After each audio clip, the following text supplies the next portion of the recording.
सोलापुरातल्या अक्कलकोटमध्ये नगरपालिकेत सिद्धराम आप्पा विरुद्ध सिद्धराम म्हेत्रे अशी टक्कर आहे। त्यासोबतच बार्शी, पंढरपूर, करमाळा, कुर्डुवाडी, सांगोला अशा ठिकाणच्या सगळ्या लढती देखील महत्त्वपूर्ण आहेत। या लढतीबाबत आमचे प्रतिनिधी शिवकुमार पाटील यांच्याकडून अधिक जाणून घेऊयात।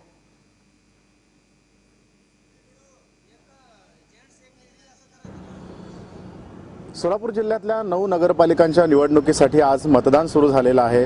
404 मतदान केंद्रांवरती 731 उमेदवार आहेत, ते आपलं नशीब आजमावणार आहेत।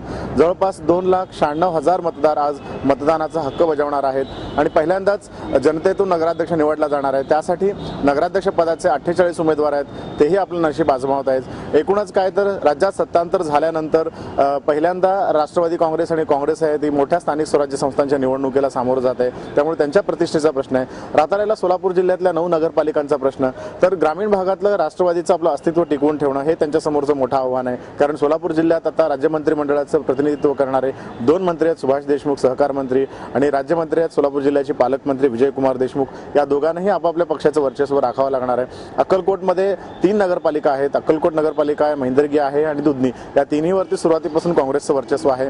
ती आपल्या हातात घेण्यासाठीचे म्हणून भाजपने जोरदार प्रयत्न केलेले होते। स्वतः मुख्यमंत्री या निवडणुकीच्या रिंगणात उतरले होते।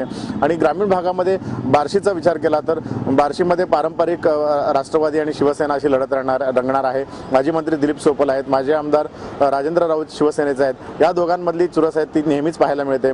कुर्डुवाडी असेल, करमाळा असेल आणि मंगळवेढा असेल, याच्यामध्ये राष्ट्रवादी विरुद्ध शिवसेना अशी रंगत पाहायला मिळणार आहे। आणि सांगोल्यामध्ये गेल्या 48 वर्षापासून सत्तेत असलेल्या शेकापसमोर यावेळी पहिल्यांदाच सर्वपक्षीय नेत्यांनी मिळून महायुती निर्माण केलेली आहे। त्यामुळे एकंदरीतच आजची निवडणूक आहे ती सोलापूर जिल्ह्यामध्ये खूप महत्त्वाची असणार आहे। कारण सुरुवातीपासूनच स्थानिक स्वराज्य संस्था आहेत त्या काँग्रेस राष्ट्रवादीच्या ताब्यात राहिलेल्या आहेत। यावेळेस काँग्रेसच्या अस्तित्वाचा खरा तर प्रश्न आहे। राष्ट्रवादी आपलं वर्चस्व सिद्ध करण्यासाठी म्हणून खूप प्रयत्नशील आहे। स्वतः अजित पवारांनी गेल्या 2 महिन्यापासून प्रयत्न करून या निवडणुका प्रतिष्ठेच्या केलेल्या आहेत। दुसरीकडे भाजपचे मंत्री असल्यामुळे त्यांच्यासाठी ही प्रतिष्ठेची लढाई आहे। म्हणूनच या नगरपालिकांच्या निवडणुकांकडे राजकीय वर्चस्वाची लढाई म्हणून पाहिलं जात आहे।